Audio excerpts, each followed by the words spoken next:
শস্ত্র নিয়ে বেরোবো আমরা। খড়গপুরের ট্রেডিশন আছে, আখড়া বেরোবে আর সেখানে অস্ত্র শস্ত্র থাকবে, এটা ট্রেডিশন আমাদের ওখানকার। ব্রিটিশও বন্ধ করতে পারেনি, পাঠানও বন্ধ করতে পারেনি, যদি এনারা বন্ধ করতে যান এদেরকে ছুঁড়ে ফেলা হবে। ভারতবর্ষে যুগ যুগ ধরে ধর্মযুদ্ধ চলছে।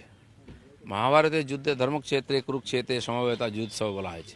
ধর্ম মানে এখানে ক্রুসেড নয়, জিহাদ নয়, ন্যায় আর অন্যায়ের যুদ্ধ। অন্যায়ের বিরুদ্ধে যুদ্ধ করেছে আমাদের দেশের লোকেরা, স্বাধীনতা যুদ্ধও করেছেন, সাধু সন্ন্যাসীরা নেমেছেন এই পরাধীনতার বিরুদ্ধে লড়াই করতে। আমাদের সমাজের সবচেয়ে পিছিয়ে থাকা সমাজ এসসি এসটি সমাজও নেমেছে, আর শিক্ষিত মানুষও নেমেছেন।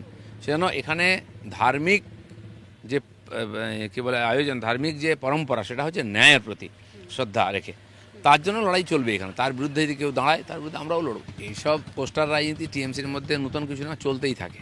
কারণ আর কিছু রাজনীতি করে না ওরা। টাকা পয়সা কামাও, নেতার চামচাগিরি করো, আর দিয়ে নিজের মধ্যে লড়াই করে বম বন্দুক চালাও, তাতে সেটা পশ্চিমবাংলায় আগুন জ্বলছে।